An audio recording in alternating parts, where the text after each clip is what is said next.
Good afternoon. It's 4:05. Sorry I'm a bit late, but it's Frock Friday. So I've put in a frock on, putting my dinosaur earrings in and my dinosaur necklace and my jewellery because it's Frock Friday. It's also Talking Bollocks Part 8. Hey Katie. So I'm just going to show you my dress. So it's a dinosaur dress from Little Joni. And you know what's the best thing about this dress? It's got pockets. Pockets are amazing. You can't understand as women how many of our clothes are actually not made with pockets. So to have something with pockets, it's pretty cool. Feeling a bit better today. In fact, feeling lots better today. Still feel tiny bit shivery, which is really weird. But I don't know whether it's the C19 or I just got something else. I finished crocheting a really big crochet project last night, which is basically a double bed worth of blanket. I will post some photos at some point. Maybe I'll probably put them on my FAB crochet Instagram page rather than actually on there. Hey Chris. I hope you're all doing okay. Frock Friday seems like a really good idea. I've spent all week in pajamas or tracksuit bottoms, so it's actually made a nice change, and it's brought a nice smile to my face to actually put some jewellery on, put my earrings in. I mean, I know I often have earrings anyway in, but they're the ones that I don't take out. So earrings in. I had a good old scrub in the shower, treat myself to an exfoliation treatment. Shave my legs. Yeah, this is all shit that you probably don't want to know, but yeah, I'm telling you anyway. And just kind of moisturize a bit extra. I put some perfume on. In fact, I haven't stopped wearing my perfume anyway, because it's kind of my signature thing. So it's I like it. I like smelling like my perfume. That makes sense. And I really like it. And it just makes me feel good. And feeling good, I think, is really... Well, feeling whatever you're feeling at the moment is all right, I guess. That's the thing, isn't it? Just sort of doing it. Last night, for my class, we had a Zoom meeting, and it wasn't to do with Samurai School. It was to do just sort of keeping that space open on a Thursday evening, via Zoom meeting. I can see what you're typing, Katie.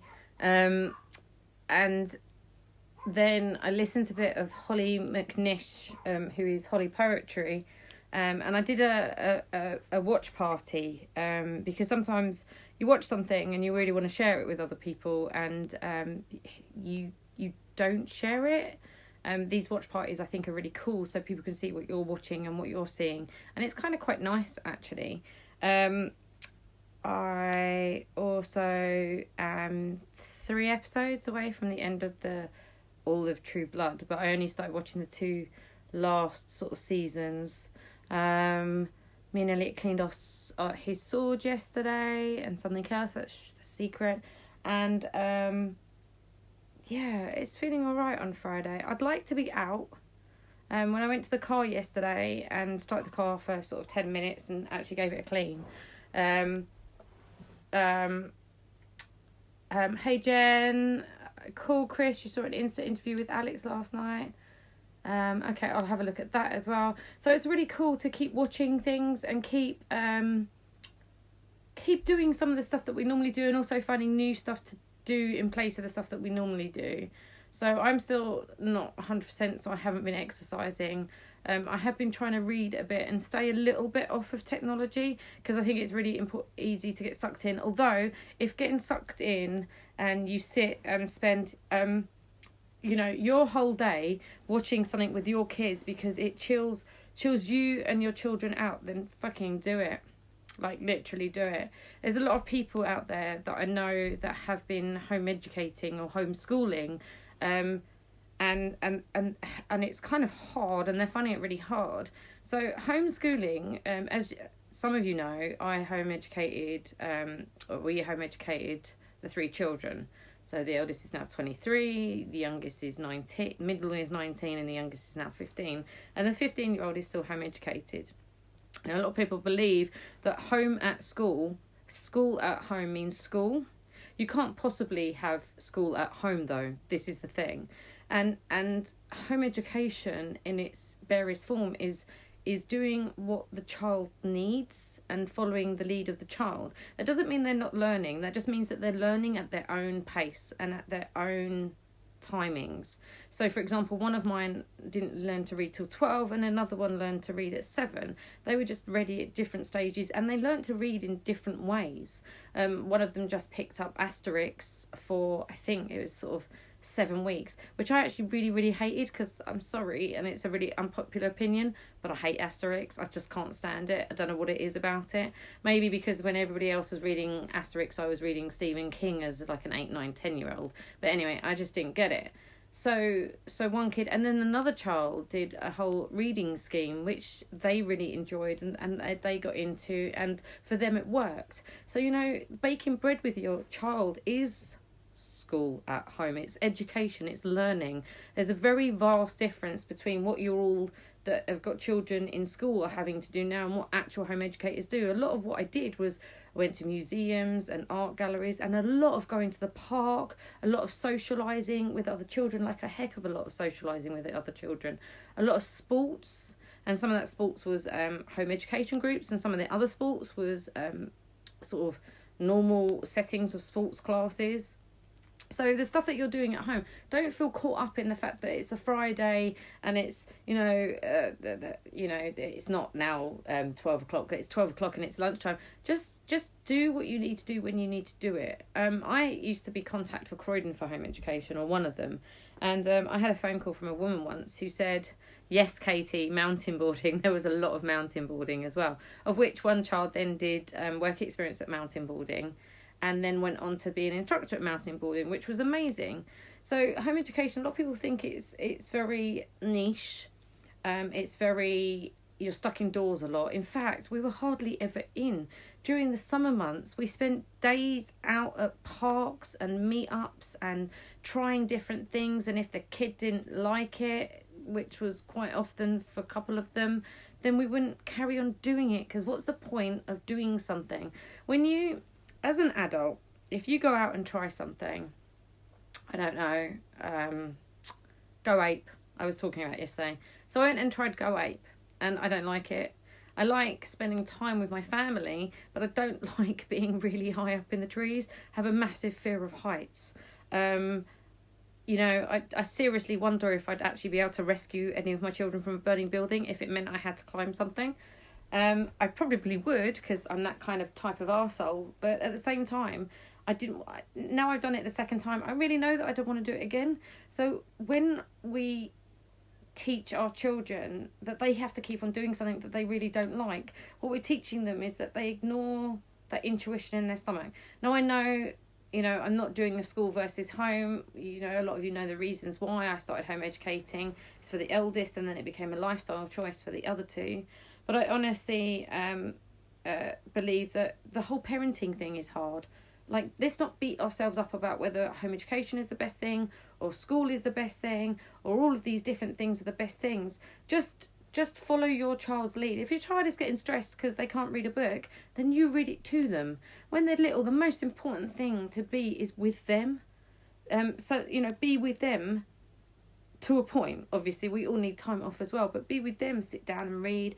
I kind of, in a way, miss those days when they're really small, but I really enjoy nowadays watching the fact that they've actually grown into kind, loving, funny, annoying individuals, but they all have a sort of a little sense of adventure in different ways and at different times.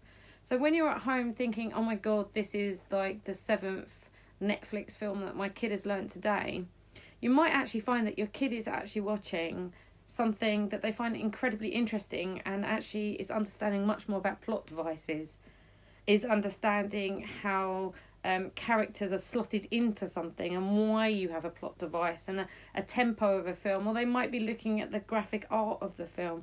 Or in my case, I love to, I don't know how I manage it, but I seem to guess a lot of films and a lot of programs. And I think it's just because I've got in a massive interest in films and theatre.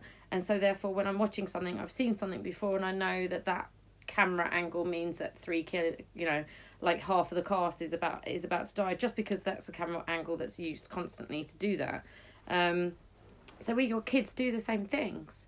This is the time not to sit them down and do lessons. This is the time to let them immerse themselves in something amazing. If you've got a musical instrument in the house, just let them immerse themselves in it. They don't have to get up at a certain time. They don't have to, unless that's what you really as a family need to do. You don't have to get up at a certain time. Breakfast doesn't have to be at a certain time. If that's what your child needs because they appreciate a timetable, then that's great. Do that for them. But don't do it because at this point it's making you more stressed. What harm does it? The best times of home education for me were first thing in the morning, and they'd kind of all come and get in bed. And this is before before they started arguing and rows would kick off and somebody wanted some breakfast. Just relax with them, be a family, draw, paint, let them see you do stuff that you've wanted to try in this time. If you have the stuff at home, then just get it out. You might find by sitting doing stuff that these children of yours or whoever you've got in the house that even if they're not your children, they just enjoy doing. Weirdly, me and the kids' dad really love reading, and none of our three really read, and it's only not disappointing, but it's only slightly disappointing in that it would be nice to have conversations with them about books, but it's not their thing. So it's not their thing, it's not their thing. That's why I go to a book group. That's why I've got friends that I have a chat of books about. You know who you are that really love books. And so I find other people to take it out of my kids' setting to discuss books with. I love classical music and the theatre, and one of them really loves coming to the theatre with me. Don't you, Imogen, if you're still watching. And we really enjoy doing the whole theatre thing together because it's something that we both really love. Myself and Connor, we tend to kind of argue and discuss things a lot, and that's kind of fun in its own way. So you don't do things as an adult in your day-to-day life where you go and talk to the friend that doesn't read books and you go and talk to them about books. You don't go to the friend that has no understanding of what the fuck you're talking about to do with the theatre. They might, they'll listen because, people should be polite and listen to sort of what you have to say sometimes. But let's teach that whole generation of children that they don't have to be creative to make money out of it. That you don't have to read books just because your parents read books and they kind of like you to. Children are just going to be who they are. Everything that I enjoy now, I enjoyed not because I went to school, but because I found it myself. I started reading quite young, so I would go to the library each week or every couple of weeks. And by the time I was 11, I was going to get adult books out of the library. Probably slightly inappropriate, but also it gave me a love of reading, and I've continued to read throughout my whole adult life, and it's something I really enjoy. But if it's not something they enjoy, then find other common ground. Cook together, bake together, make a mess together, paint together, decorate together. Something that I never really got taught was how to care for my own car, even though there were family members that were in the car trade. So I had to learn that as an adult, and I hope that when Imogen eventually gets her first car, that we'll actually do some stuff together where we actually learn to take care of her car. Just be together. It's really hard. I think it's really easy to get caught up in how we should be and how our children should be. And let's celebrate how they are and how amazing each individual person is in their own way, in their own scale, in the things that they do. When I was younger, I had such an incredibly bad self-esteem, and sometimes I come across as a bit of a know-it-all, even though I do know quite a lot, because it's my way of controlling things and trying to come across as something that I think people will like. And that's usually when I'm feeling anxious or tired, hungry. Yeah, there's quite a list of things actually of why I get a little bit like that. But actually it's just because I want people to like me. And I know there's lots of you that do, you know, I'm kind of over it a little bit, but sometimes it sneaks in. Usually when I'm about to come on my period and I'm feeling I'm feeling a little bit low, it kind of sneaks in and tries to grab hold of me. But it's just a reminder that each individual person is, you know what, or I read it somewhere, where each individual person has a space here. That space has only been made for that individual person, and that space is only held for that individual person, and you should hold your space. And sometimes that's going to be really difficult at the moment. Sometimes it's going to be really hard, and I don't believe in these things that come to test us make us stronger. I think it's having big hearts, kindness, love, and a willingness to be more with ourselves, more for ourselves. And I don't mean in a selfish way. I mean in a loving, kind, nice way that makes everything much, much better. But anyway, have a lovely Frock Friday, everybody. You know, if you didn't see before, this is my dinosaur dress with my pockets. I love this dress. I haven't worn it out as much as I intend to, but you know what? There's going to be some hell of a parties out there, isn't there? Let's face it, when we're all allowed back out. But gin o'clock, guys. It's not gin in here, it's actually coffee, because I've been trying not to drink too much. But yeah. You have a fantastic Friday, and I'm sure there will be more Talking Bollocks part 9 if you still all really like that. And I hope that you're all doing okay. And if you're not doing okay and you're feeling a bit lonely, reach out to somebody, anybody, actually. I think we're all feeling a little bit weird and it's all a bit odd at the moment.